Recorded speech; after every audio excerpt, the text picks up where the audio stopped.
어벤져스, 오버워치, 뭐 스타워즈, 매드맥스 같은 약간 이런 계통의 일러스트레이션, 아까 트랜스포머를 만드신 것과 비슷하게 약간 팬아트 형태로 이렇게 그리셨던 것 같은데, 그 밖에도 뭐 고래나 이런 시리즈물로 그리는 일러스트레이션 시리즈도 있던데, 그런 것들은 어떠한 생각으로 그런 시리즈를 기획하신 거고, 그런 시리즈를 함으로써 어떠한 결과가 있기를 좀 기대를 하시는 건지, 그 부분에 대해서 좀 이야기를 해주시면 좋겠습니다. 이제 그런 팬아트 또는 고래도 일종의 팬아트라고 할 수 있어요. 전 고래를 너무 좋아해서, 왠지 모르겠지만 고래 너무 좋아해서 이제 또 많이 그리게 되고 했는데, 이제 사실 저는 굉장히 덕후 성향이 또 강한 사람이라서 뭔가 하나 그 기간 동안 뭔가 꽂히면은 내 욕구를 충족시켜야지 같은 느낌으로 막 그리는 느낌이라서, 사실은 뭐 시리즈라 해도 단순히 내 스타일로 그리기로 했으면은 하나가 아니라 좀 여러 개를 그려야 좀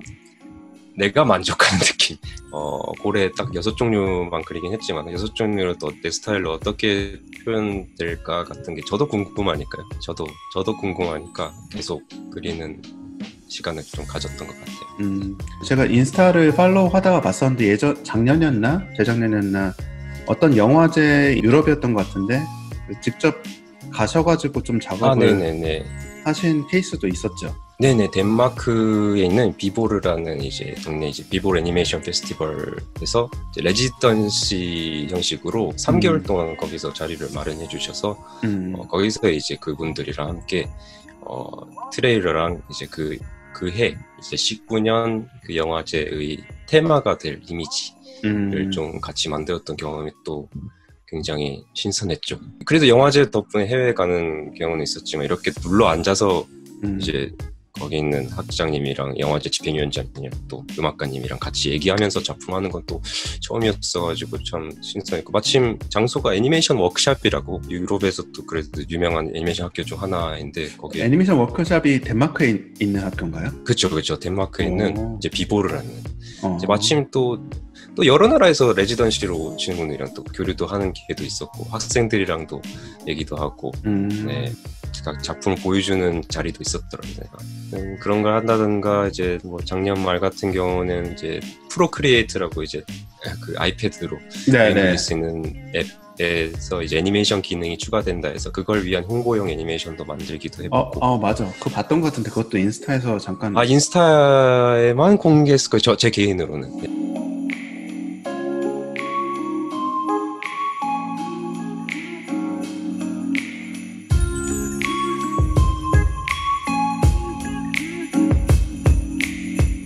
애니메이션도 마찬가지지만 사실 일러스트레이션을 하실 때 굉장히 사실은 색감을 강한 색을 많이 쓰시잖아요. 또 특히 보색이 되는 색이라든지, 그리고 뭐 쉐입도 조금 더 약간 스컬프팅 하듯이 좀 깎아내려서 잡는 그런 쉐입을 잡는다든지. 근데 그렇게 조금 강한 색상을 쓰면서 좀 촌스러워 보이지 않게 작업을 하고 싶은 분들이 많이 있을 건데, 본인만의 약간 그래도 뭐 팁이 있다면은, 좀 강한 색을 쓸 때 너무 촌스러워 보이거나 조금 어색해 보이지 않으려면은. 제가 처음에는 원래 생각보다 색깔이 조금 칙칙하게 그려왔던 적이 있었던 것 같아요. 여러 색을 쓴답시고 했었는데 학생 때라던가 처음 단편 그것만 해도 거의 무채색 색감으로 이루어져 있거든요. 컨셉 아트 그릴 때도 그렇게 그렸었고, 근데 애프터눈 클래스에서 확 바뀌었는데, 아마 애프터눈 클래스에서 좀 일러에도 영향이 엄청 컸었던 게 있었어요.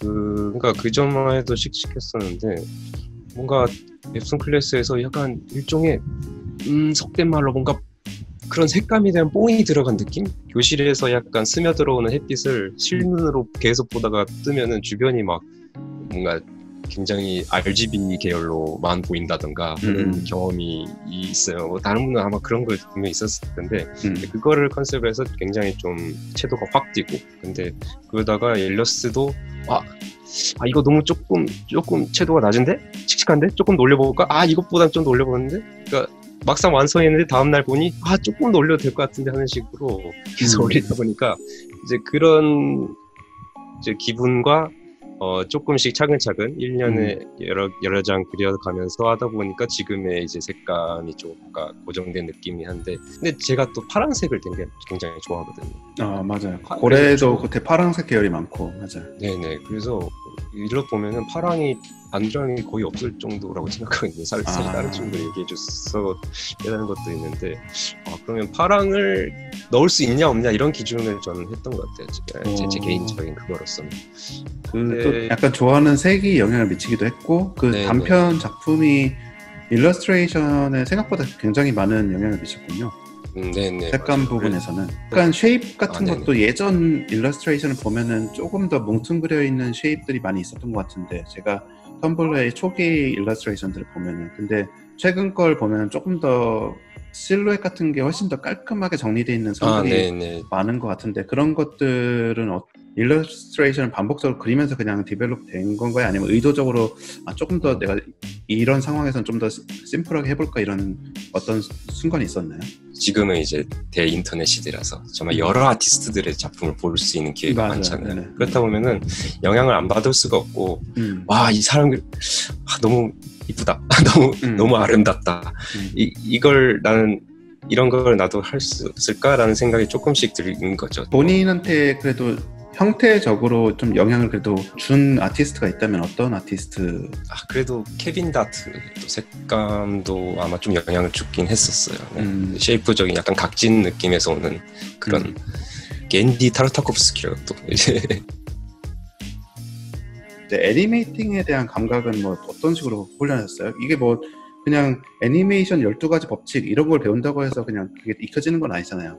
일단은 제가 애니메이팅과 이런 애니메이션 자체를 관심 가지게 된, 좀 직접 만드는 역할로서 관심 가지게 된 계기가 딱 고등학교 1학년 때부터인가 2학년 때부터인가 이제 카툰 네트워크를 또 새삼 보게 됐는데 어릴 때 봤던 것보다 느낌이 다르더라고요. 덱스터의 실험실, 뭐 파워퍼프걸, 뭐 사무라이 잭, 클론 워즈라고 이제 또 한때인데 마침 제가 루카스 필름 거 맞아. 이야기도 하고 네네. 그래서 그런 캐릭터 움직임이 너무 즐거워 보이는 거예요.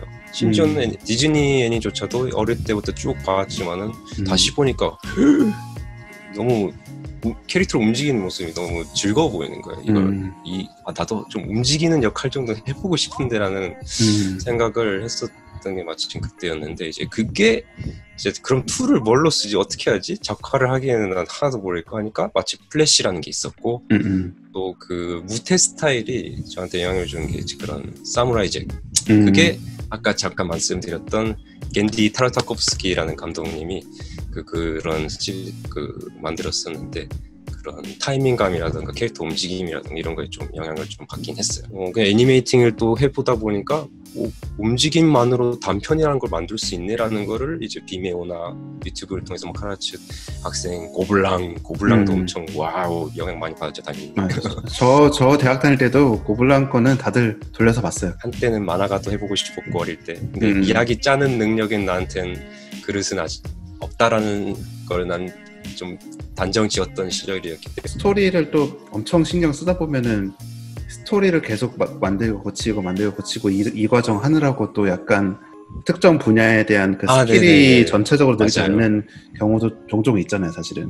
제가 진짜 학생 때는 다 그런 과정을 거친 것 같기도 하고 나는 각본가 되기 위해 지금 애니메이션 하는 게 아닌데 생각을 깨닫게 되니까 딱 내가 생각하는 스토리는 여기까지인 게 한계구나라는 걸 인정하고 그 다음은 연출, 움직임으로 커버할 수 있는 거를 찾는 거죠. 애초에 연출부터 상상해서 나오게 된 거기도 하고요. 어떻게 보면. 네.